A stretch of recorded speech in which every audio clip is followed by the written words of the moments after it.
खिलाफ हम आप कुछ ना बोले।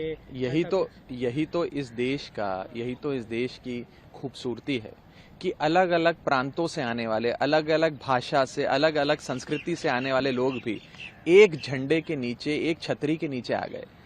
और आए क्यों हैं? मकसद सिर्फ एक ही है कि इस देश को महंगाई, बेरोजगारी से छुटकारा दिलाना। और एक ऐसी निकम्मी सरकार जो केंद्र में है, जिसने पिछले 9 सालों में कोई काम नहीं किया, सिर्फ ब्रांडिंग, इवेंट्स और एंटरटेनमेंट देने का काम किया, वास्तव में देश के आम आदमी की जिंदगी बेहतर करने का काम नहीं किया। उस सरकार से देश को छुटकारा दिलाया जाए।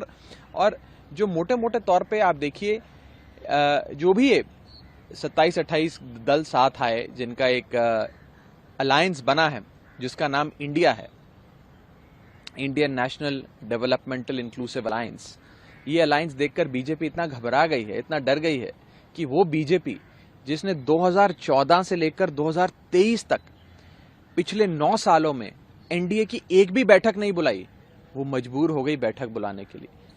वो भाजपा जिसने एक एक कर अपने तमाम घटक दल, जितने भी उनके अलायंस पार्टनर्स थे, उन सबको कहा कि जाना है तो जाओ, सबके लिए दरवाजे खोल दिए, जिसमें जेडीयू चला गया, चंद्रबाबू नायडू की टीडीपी चली गई, जिसमें नीतीश कुमार का जेडीयू चला गया, प्रकाश सिंह बादल का शिरोमणि अकाली दल चला गया, तमाम बड़े राजनीतिक दल छोड़ के चले गए। आज उसी बीजेपी को इतना डर सता रहा है कि अब उन्हें अपना कुनबा बढ़ाने के लिए छोटी छोटी पार्टियों को जोड़ना पड़ रहा है। कुछ 38 पार्टियां शायद जोड़ी हैं, जिसमें से मुझे लगता है कोई 32 पार्टियों का तो नाम भी हमने आज तक नहीं सुना कभी। और ये भी बताया जा रहा है कि शायद उन 38 पार्टियों में से 24 पार्टियां ऐसी हैं जिसका पार्लियामेंट में एक भी सांसद नहीं है। तो आप देखें कि किस प्रकार से एक थ्योरेटिकल एक्सरसाइज बीजेपी ने करी है कि बस 38 चिल्लाएं कि हम लोग अब बहुत बड़े हो गए, हमारा कुनबा 38 का हो गया एनडीए का। और अंत में इतना कहना चाहूंगा कि प्रधानमंत्री मोदी जी और बीजेपी तो अक्सर ये कहा करती थी कि एक अकेला सब पर भारी, मोदी बनाम ऑल अदर्स, मोदी बनाम मैनी, ये चुनाव हुआ करता था। आज बीजेपी ये नहीं कह रही एक अकेला सब पर भारी। आज उन्हें भी अपने अलायंस पार्टनर्स की, घटक दल की जरूरत पड़ गई। अब ये चुनाव एनडीए वर्सेस इंडिया हो गया है, इंडिया वर्सेस एनडीए हो गया है।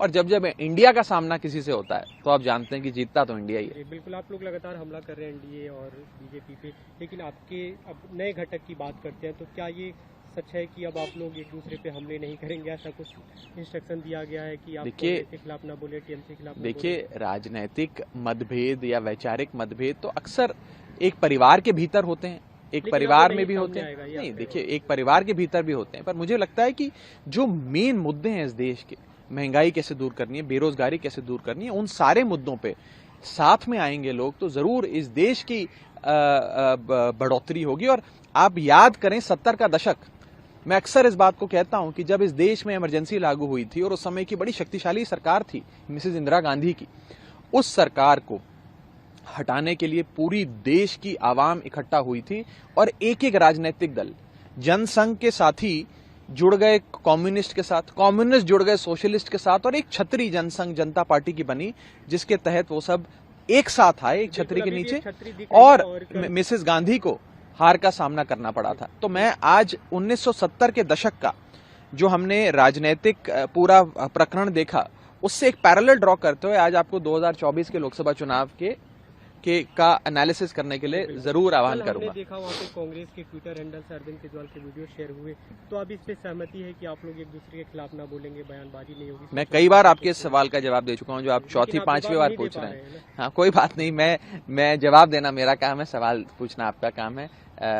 जैसा कि मैं कह रहा हूं, वैचारिक मतभेद और राजनीतिक मतभेद चलते रहते हैं, हो सकता है आगे भी चलेंगे, लेकिन बात, जो गूढ़ बात, वो है कि देश को महंगाई, बेरोजगारी से कैसे छुटकारा दिलाना है, देश की उन्नति कैसे हो, सोशल वेलफेयर स्कीम्स कैसे लाई जाएं, इन सब पर अगर एक समानता से, एक यूनैनिमिटी से एक राय बनती है सबकी, तो इससे बेहतर इस देश के लिए कुछ नहीं हो सकता। क्या जो नाम है उसे लेकर मतलब खबरें आ रही हैं कि कैसे उस पर सहमति बनी? नाम का प्रस्ताव किसने दिया? डेवलपमेंटल होना चाहिए, डेमोक्रेटिक होना चाहिए, ये सब? आपको नाम कैसा लगा, आप बताएं। नाम तो मतलब अच्छा लगा आपको? अच्छा बुरा कैसे कह सकता हूँ, आप लोग अपने नहीं, आपको अच्छा लगा कि नहीं, पहले बताएं। जाना है, आप बताइए इसका स्वरूप। देखिए, ये कोई क्रेडिट लेने की लड़ाई नहीं है कि किसने प्रस्ताव दिया, किसने सेकंड किया। मैं उस विषय पे ना जाते हुए ये कहूंगा कि बेहतरीन नाम है और इसमें देश का हर एक नागरिक समाता है, और इससे बेहतर नाम शायद हो नहीं सकता था। और मुझे लगता है कि जब जब हिंदुस्तान का, इंडिया का मुकाबला किसी से हुआ है तो इंडिया हमेशा जीता है, क्योंकि सत्य हमेशा इंडिया के साथ खड़ा है। तो मुझे ये विश्वास है कि 2024 के चुनाव में भी चक दे इंडिया हो जाएगा और इंडिया जीतेगा। कोई भी रिसर्च होता है, कोई भी खोज होती है तो आविष्कारक का नाम सामने आता है। हम वो आपसे जानना चाहते हैं।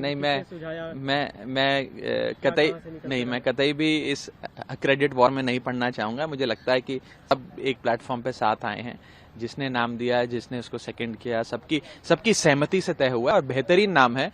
और इस नाम से बीजेपी घबराई हुई है, डरी हुई है।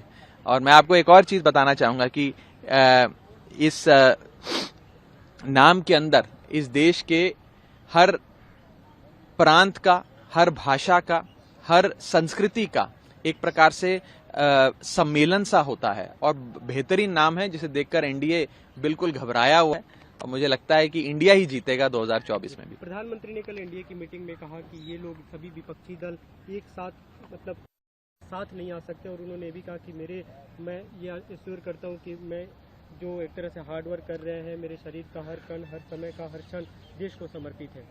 देखिए, अगर हमारा जो ये एक कुनबा बना है, अगर ये इतना ही कमजोर होता और इतना ही खराब होता और इतना ही निंदनीय होता तो आज एनडीए को इन 38 पार्टियों की जरूरत ना पड़ती। और ऐसी पार्टियां जिसमें 24 पार्टियों के पास एक भी सांसद नहीं है, बता रहे हैं मात्र 2 या 3 पार्टियां हैं जिनके पास 5 से ज्यादा सांसद हैं।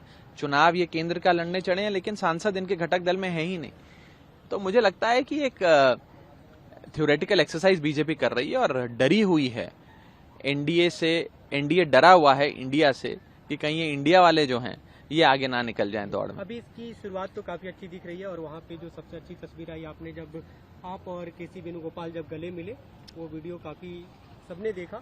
लेकिन जब क्या वैसी ही तस्वीर रहेगी जब पंजाब और दिल्ली में सीटों को लेकर चर्चा होगी, कौन कितनी सीटों? अभी उस विषय पे कोई चर्चा नहीं हुई है। कई सारे बिल्कुल होने हैं। देखिए, अभी आज आपको इस अलायंस के नाम से अवगत कराया गया है। धीरे धीरे क्या इसका स्वरूप होगा, चाहे सीटों की बात हो, मुख्य मुद्दों की बात हो, कहां पे कैसे चुनाव प्रचार होगा, ये सारी चीजें जो हैं ये अगले फेज में जरूर तय करी जाएंगी, और जैसे जैसे तय होंगी आपको इससे अवगत कराया जाएगा। तैयार है सीटें छोड़ने के लिए कांग्रेस पार्टी? देखिए, अब ये सब चीजें जैसा कि मैंने कहा आमने सामने बैठकर होंगी, और जो भी तय होगा वो जाहिर तौर पर मैं आपके कैमरे पे आपसे शेयर करूंगा नहीं।